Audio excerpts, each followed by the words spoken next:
작년 7월에 법무부가 동물은 물건이 아니다라는 민법 개정안을 예고하였습니다. 동물은 물건이 아니에요. 그런데 생명이 있는 존재를 연필, 자동차 이런 것처럼 정말 아무런 생명이 없는 이런 물건들과 하나로 퉁칠 수는 없는 거죠.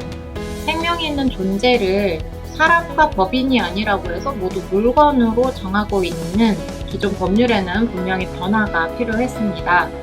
규정되어 있는 이 개정안이 통과되면 무엇이 바뀔까요? 어떤 변화가 생길까요? 그리고 어떤 변화가 있어야 할까요? 작년 7월에 법무부가 동물은 물건이 아니다라는 민법 개정안을 입법에 고했습니다. 이 개정안이 통과되면 어떤 변화가 생길까요? 오늘 서국화 변호사와 함께 알아봅니다. 애니멀 라이트 나우.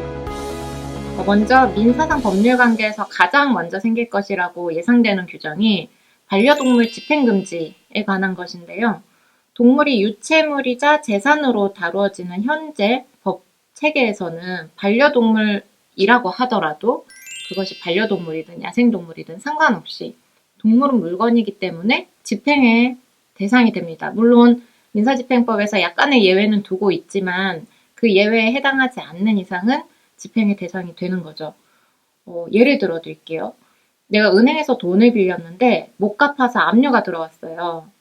집안에 있는 물건들을 모조리 빨간 딱지를 붙이는데 내가 사랑하는 해피한테도 딱지를 붙일 수 있다는 이야기죠. 그 다음에 어떻게 되나요? 경매를 통해서 돈으로 환가를 하는 절차를 거쳐서 채권자, 즉 은행이 만족을 얻게 되는 겁니다.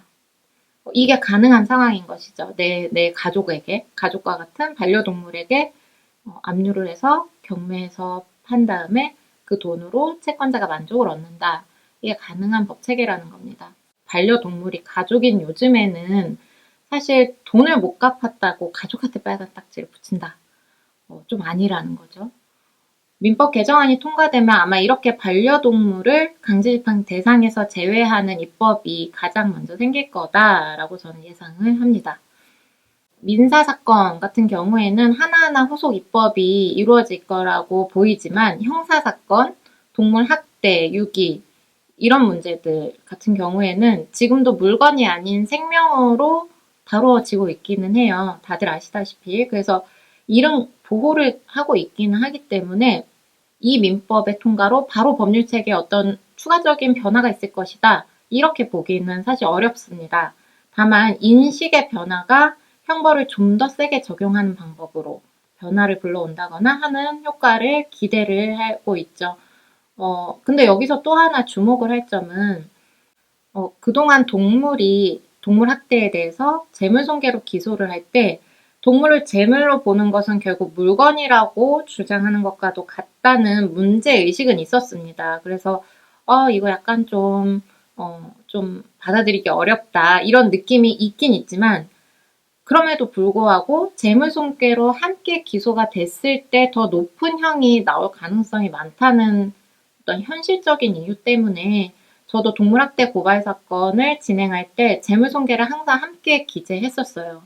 이거는 어떤 뭐랄까 양심적인 부분과 현실을 고려한 것 중에 이제 현실적으로 좀 더 높은 양형이 가능해야 된다라는 필요성에 기인했던 선택이었었던 건데 실제로 실형이 선고된 사건, 이제 동물학대 사건에서 보통은 벌금 혹은 집행유예가 나오고 실형이 선고되는 경우가 그렇게 많지는 않습니다.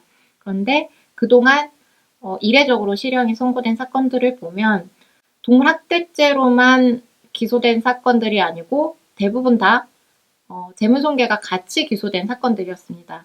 그렇기 때문에 동물이 물건이 아니라는 민법 개정안이 통과가 되면 재물손괴가 적용될 수 없으니까 그러면 동물학대의 형이 더 낮아지는 거 아니야? 이런 걱정을 충분히 할 수 있다고 생각을 하거든요.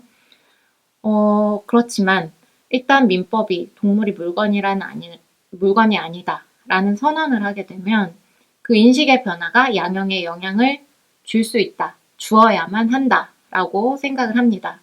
그래서 동물권 보호 강화라는 사회적 인식 전반에 발맞추기 위한 개정이고 동물은 생명이라는 인식이 반영된 개정인 만큼 동물 학대로만 고발을 해도 그리고 그것만으로 기소를 해도 지금보다 훨씬 더 엄격하고 강한 처벌이 이루어지는 방향으로 변화가 생길 거라고 생각합니다. 네, 법원 관계자 여러분들도 이런 법체계의 변화에 발맞춰 나가는 판결을 당연히 하시지 않을까라는 한번 믿음을 가져봅니다. 오늘 애니멀 라이너는 여기까지입니다. 구독, 좋아요 꼭 부탁드립니다. 네, 다음 영상에서 뵙겠습니다.